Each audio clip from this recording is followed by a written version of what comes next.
Hello everyone, स्वागत है आपका हमारे प्यारे से चैनल बेंस पढ़ाई में। आज हम करने वाले हैं अपनी कविता, बड़ी प्यारी सी कविता है फादर टू सन, जिसकी पोएट का नाम है एलिजाबेथ जेनिंग्स। तो याद कर लेना इसको अच्छे से। बिना किसी देरी के स्टार्टिंग करते हैं अपनी स्टैंजा नंबर 1 से, और वीडियो को स्विच मत करना, अभी समझ जाओ, ठीक है। तो स्टैंजा नंबर 1 है हमारी, पढ़ के सुनाओ जोर जोर से। I do not understand this child, though we have lived together now in the same house for years. I know nothing of him, so try to build up a relationship from how he was when small, yet I have killed. अब यहाँ पर आपको थोड़ा थोड़ा समझ में आ गया होगा कि पोइट किस चीज के बारे में बात कर रहे होते हैं। ये ना जैसा कि आपको नाम से ही समझ में आ गया था, पापा और बेटे के बीच में एक रिलेशनशिप एक पोयम बनी हुई है। तो ऊपर वाली स्टेंजा में पोएट जो है अपनी फीलिंग्स को व्यक्त करते हैं कि उनके और उनके बेटे की रिलेशनशिप कैसी है। वो कहते हैं कि वैसे तो हम कई सालों से एक ही जगह पर रह रहे हैं, एक ही घर में रह रहे हैं, लेकिन फिर भी मैं अपने बेटे को समझ नहीं पाता, ठीक है। मैं उन्हें कभी भी समझ नहीं पाता वो किस टाइप का इंसान है, कैसा है मेरा बेटा। He doesn't know anything about his son. मुझे अपने बेटे के बारे में कुछ पता ही नहीं, क्या उसको पसंद है, क्या उसको नहीं पसंद है। मैं कोशिश तो बड़ी करता हूँ, मतलब जैसे मान लो मैं पोएट हूँ, मैं कोशिश तो बड़ी करता हूँ कि मैं उसके साथ एक अच्छा सा रिलेशनशिप बना के रखूँ, उसके साथ अच्छी बॉन्डिंग बना के रखूँ। और मैंने बहुत कोशिश भी की थी ऐसी बनाने की, जब वो बहुत छोटा सा था और जब वो कुछ भी नहीं कर सकता था, तो मैं उसके साथ रहता था। लेकिन अब मेरा बेटा जो है वो चेंज हो चुका है, वो बड़ा हो चुका है, चीज़ें समझने लग गया है, और मेरी रिलेशनशिप अच्छी नहीं है इतनी, और मैं उसकी ना तो पसंद ना नापसंद कुछ भी नहीं समझ पाता, है ना। सो अब आते हैं हम स्टैंजा नंबर 2 पे। द सीड आई स्पेंट और sown it where, the land is his and none of mine.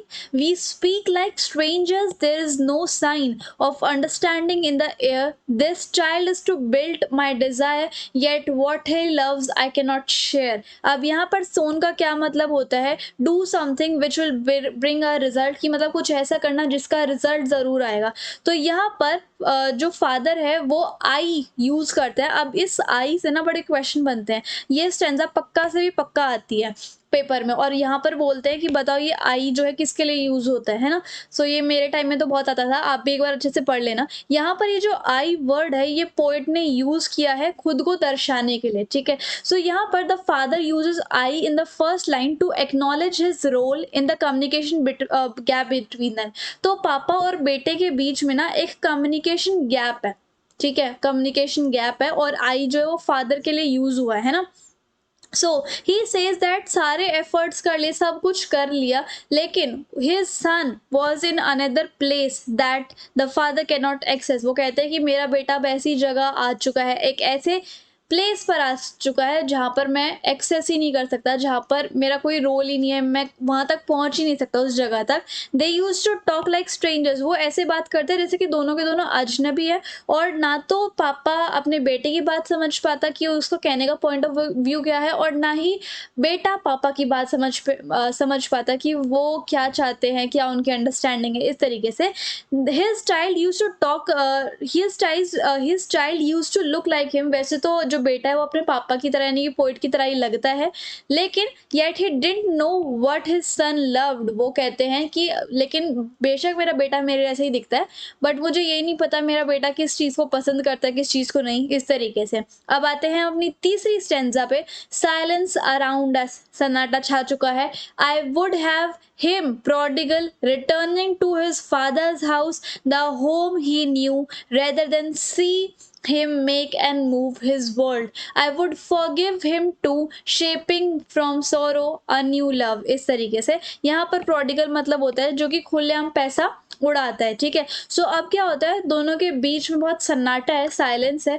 छोटे बच्चे के उसमें जो उसका बेटा है वो बहुत खर्चीला है, वो फटाफट से पैसे स्पेंड कर देता है, और उनके फादर कहते हैं कि काश मेरा बेटा अपने घर वापस आ जाए। जिस बेटे को वो पहले जानते थे वही बेटा अपने पुराने घर में आ जाए। He didn't want his son. वो नहीं चाहते कि उनका जो बेटा है वो कहीं जाए, कहीं आसपास घूमे और अपनी खुद की दुनिया बना ले, वो नहीं चाहते। वो कहते हैं कि काश मेरा बेटा अपने घर पर आ जाए, और he was ready to forgive him, मैं अपने बेटे को भी माफ कर दूंगा, और let go of the sorrows he had inside because of him, और जितने भी मेरे बेटे के अंदर जितने भी दुख हैं मेरी वजह से, तो मैं उनको भी भगा दूंगा और सबको माफ मैं कर दूंगा। Because of the distance between them, जितना भी हम दोनों के बीच में दूरियां हैं, डिस्टेंस है, मैं वो सब भगा दूंगा, और मैं उसको दोबारा से समझना चाहता हूँ, उसको दोबारा से प्यार करना चाहता हूँ। ठीक है, अब आते हैं अपनी फोर्थ स्टेंजा पे, which is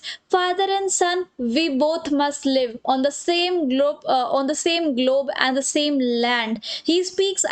He speaks, I cannot understand myself why my anger grows from grief.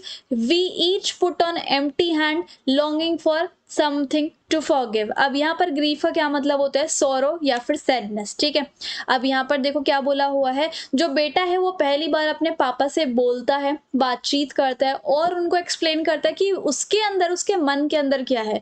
वो ये फील करता है कि बहुत दुख की बात है कि हम दोनों के बीच में इतनी दूरियां हैं।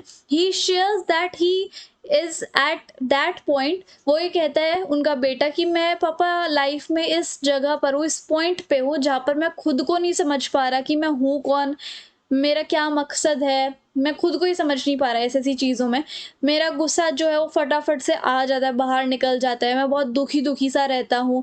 It is quite clear on the both side lies the same frustration and about the gap in the relationship. और ये जो बातें उनके बेटे ने अपने पापा से कही, तो इससे एक चीज़ क्लियर हो जाती है कि पापा के मन में भी सेम खटास टाइप की है और बेटे के मन में भी सेम खटास टाइप की है, सेम फ्रस्ट्रेशन है कि हमारे रिलेशनशिप के बीच में इतना गैप क्यों है ना, इतना डिस्टेंस क्यों है ना। So they both want to forgive each other, वो दोनों एक दूसरे को माफ़ करना चाहते हैं, लेकिन फिर भी वो अपनी इस प्रॉब्लम का, इस कम्युनिकेशन गैप का या फिर इस रिलेशनशिप गैप का सोल्यूशन नहीं ढूंढ पा रहे कि ये चीज़ कैसे ख़त्म हो सकती है।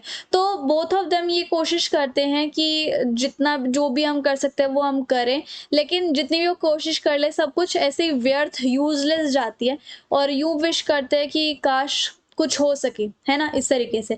तो अब ऐसे पोएम खत्म होती है हमारी। अब आते हैं हम अपने लिटरेरी डिवाइसेस पे। Literary devices, simile. सिमिली मतलब जब हम दो चीज़ों के बीच में कंपैरिजन कर रहे हैं, दो चीज़ों की सिमिलैरिटीज़ के लिए, जैसे किसी का चेहरा बहुत सुंदर है तो उसको चाँद से कंपेयर किया गया, मतलब दो चीज़ों में कंपैरिजन हो रहा है लेकिन सिमिलैरिटी बताने के लिए, इस तरीके से। तो वी स्पीक लाइक स्ट्रेंजर्स में सिमिली यूज़ हुई है कि हम दोनों है तो एक ही, लेकिन हम अजनबियों की तरह बात कर रहे हैं। एलिट्रेशन मतलब जब सेम लेटर यूज़ होता है या सेम साउंड, जैसे कि साइलेंस अराउंड सराउंड्स यानी कि एस। और यहाँ पर the seed I spent, seed और स्पेंट में और सोन में एस साउंड बार बार यूज़ हो रही है। और मेटाफर क्या होता है, जब हम किन्हीं भी दो लोगों की या फिर किन्हीं भी दो चीज़ों की क्वालिटी के बीच में कंपैरिजन कर रहे हैं, तो यहाँ पर द सीड आई स्पेंट से लेकर हिज फादर्स हाउस तक सारे में मेटाफर है। ठीक है, सो इसी तरीके से हमारी पोएम खत्म होती है। अगर आपको नोट्स चाहिए तो आप मुझे टेलीग्राम पे फॉलो कर सकते हो, कोई भी डाउट है तो इंस्टाग्राम पे फॉलो करके डीएम कर सकते हो। और आई होप आपको मेरे पढ़ाने का तरीका एंड वीडियो काफ़ी अच्छी लगी होगी। So if you like the video and the explanation then please like, share, comment and subscribe the channel. Thank you so much.